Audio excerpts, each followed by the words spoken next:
Balik na lang day ko, guys. Nahimo na po ko isa ka video. Kabalo na kung saan day is-send sa kong mama. So, magtawag akong mama na ko. It means nakita na niya. Nasend na akong isa ka video. Nakitaan po ni mo. Ayaw sa iwala imong cellphone. Ayaw sa i-off kay naghimo man kog video dire. So, ambot ba ani Chris na kuan bitao? Kuan guys, nag-dream ka na, example, nag-dream ka na kana di na ko vlog. Pero ning vlog na pud ko, nalingaw na pud ko. Buhay man ko so ga-vlog na lang ko. Katong ganin na mo ko giingon na to no. Guys, unsa ganin na to giingon guys. Sorry guys, yan to. Ay, isumpay na lang nato sa katong wala katong bitaw to. Ay, nadik ko iingon guys.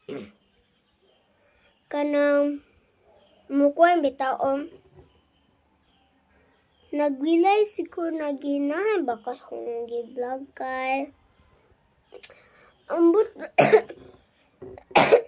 ambot jud unsa ko giingon. Guys, comment guys na di ka gina mag-ubo ka, magsipon ka, magkuan ka, mahilantan ka. Kay ini kasi bitaw nimo, imagine June pa 16. Imagine na good ba na nasira ta ka ubo. Tapos kasab-an na po ta sa tong mama kay wala man tay mas. Imagine po na. Kay kuan man Kay kuan bitaw. Kay kasab-an ta siyang mama. When nakimas, don't forget na kana ubo ka tapos musput man ta kag mas.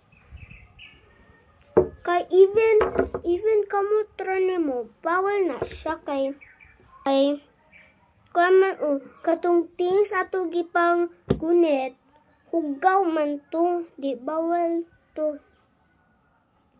Mag-mask ka kay wala may touch ang mask everything.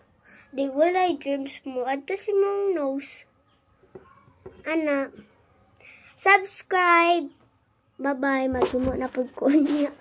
Kay nanugi iputlan-pudlan na ko. Makit ay may lagi tika. Bye-bye.